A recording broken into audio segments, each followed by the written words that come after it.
गवई यांच्यावर हल्ला आणि धमक्या, मागासवर्गीय समाज व न्यायव्यवस्थेला घाबरवण्याचा कट, या संदर्भात अरविंद केजरीवाल यांनी दिली प्रतिक्रिया। नमस्कार दोस्तों, हमारे मुख्य न्यायाधीश chief justice of India justice Gavai पर जूता फेंकने की घटना ने पूरे देश को झकझोर के रख दिया है। एक शख्स ने हमारे देश के चीफ जस्टिस गवई पर जूता फेंकने की कोशिश की। इसके बाद सोशल मीडिया पे जस्टिस गवई को मारने, पीटने और न जाने किस किस तरह की हिंसा करने की ढेरों धमकियां दी जाने लगी। अलग अलग तरीके से उनका अपमान किया जाने लगा। इन लोगों ने ना ही जूता फेंकने वाले के खिलाफ कोई कार्रवाई की और ना ही धमकियां देने और अपमान करने वालों के खिलाफ इन लोगों ने कोई कार्रवाई की। ऐसा लगा जैसे ये सब एक सुनियोजित, सिस्टमैटिक तरीके से किया गया एक षड्यंत्र है। इस घटनाक्रम के जरिए इन लोगों ने समाज के दो तबकों को बहुत कड़ा संदेश देने की कोशिश की है, एक दलित समाज और दूसरी न्यायपालिका। जस्टिस गवई दलित समाज से आते हैं।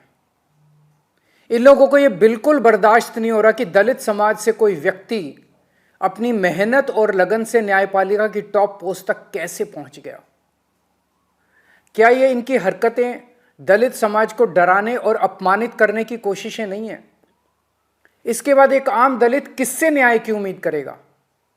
क्या इससे दलितों पर अत्याचार करने वालों और उनसे नफरत करने वालों के हौसले बुलंद नहीं होंगे? इस पूरे घटनाक्रम से देश की न्यायपालिका को क्या संदेश गया है कि अगर देश के मुख्य न्यायाधीश पे हमला करने वालों पर कोई एक्शन नहीं हुआ तो दूसरे जजों को कौन बचाएगा? फिर इस घटना के बाद कोई भी जज न्याय के हक में और इन लोगों के खिलाफ ऑर्डर करने से घबराएगा। उसे लगेगा इसी तरह उस पर भी हमला हो सकता है और हमलावर का कुछ नहीं होगा। उसे लगेगा उसके और उसके परिवार को सोशल मीडिया पे धमकियों और अपमान का सामना करना पड़ सकता है और जज को बचाने वाला कोई नहीं होगा। क्या यह पूरे देश की न्यायपालिका को डराने और उनको काबू करने का एक षड्यंत्र तो नहीं है? जूता फेंकने वालों को और चीफ जस्टिस को धमकियां देने और उनका अपमान करने वालों को ऐसी सख्त सजा दी जाए कि भविष्य में कोई न्यायपालिका के खिलाफ खिलवाड़ करने की हिम्मत ना कर सके। चुनाव आयोग, मीडिया और विपक्ष के बाद अब यह न्यायपालिका की आवाज को दबा के पूरे लोकतंत्र को खत्म करना चाहते हैं। न्यायपालिका की स्वतंत्रता हमारे देश के अस्तित्व के लिए अहम है।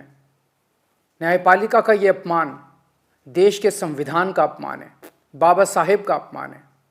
यदि आप सच्चे देशभक्त हैं तो आप चुप नहीं रह सकते। बोलिए, उठिए और न्याय की रक्षा के लिए आवाज उठाइए। मेरी तरह आपका भी खून जरूर खोल रहा होगा। जय हिंद।